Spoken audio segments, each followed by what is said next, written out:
Ang kwentong tagumpay ni Robert Kiyosaki.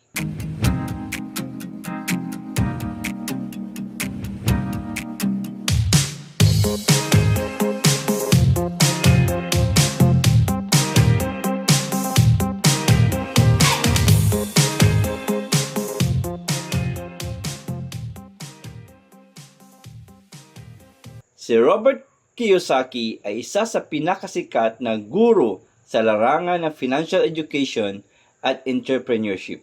Kilala siya bilang may akda ng aklat na Rich Dad, Poor Dad na nagbigay ng inspirasyon sa milyon-milyong tao sa buong mundo upang matutong mag-ipon, mag-invest at magnegosyo.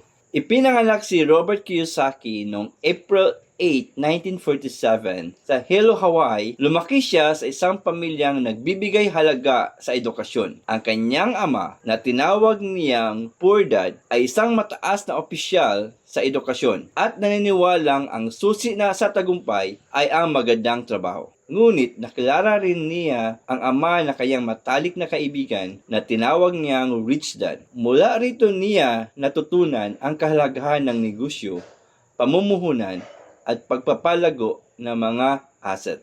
Bago siya naging matagumpay, dumaan muna si Robert sa maraming pagsubok. Naglingkod siya sa United States Marine Corps bilang helicopter pilot noong Vietnam War. Pagkatapos ng serbisyo, nagtrabaho siya as empleyado ng Xerox. Dito niya nahasa ang kanyang kakayahan sa pagbibenta.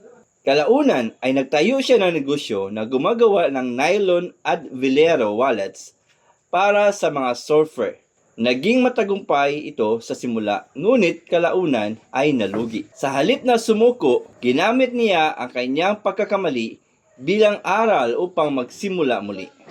Tinuruan nito ang mga tao ng mahalagang konsepto tulad ng pagkakaiba ng asset at liability, kung bakit mahalaga ang mag-invest, kung paano magpatakbo ng negosyo, at kung bakit mahalaga ang financial literacy. Ang aklat ay naging international bestseller at naisalin sa maraming wika. Ayon kay Robert Kiyosaki, huwag matakot magkamali. Ang pinakamagandang aral ay kadalasang nanggagaling sa kabiguan. Para sa kanya, ang pinakamahalagang puhunan ay hindi lang pera, kundi ang kaalaman, tamang mindset, at lakas ng loob na magsimula. Ano ba yung mga aral na matutunan natin kang Robert Kiyosaki? Una, huwag tayong matakot magsimula kahit maliit. Pangalawa, ang kabiguan ay hindi katapusan, bahagi ito ng pagkatuto. Pangatlo, mag-invest sa iyong kaalaman bago ka magsimula ng negosyo. Pang-apat, gumawa ka ng mga asset na magpapalago ng iyong kita. At panghuli, ang tagumpay ay bunga ng tamang diskarte, disiplina, at patuloy na pag-aaral. Tandaan natin kanegosyo, hindi naging matagumpay si Robert Kiyosaki dahil hindi siya nabigo. Naging matagumpay siya dahil hindi siya tumigil sa pag-aaral at muling pagbangon sa bawat kabiguan.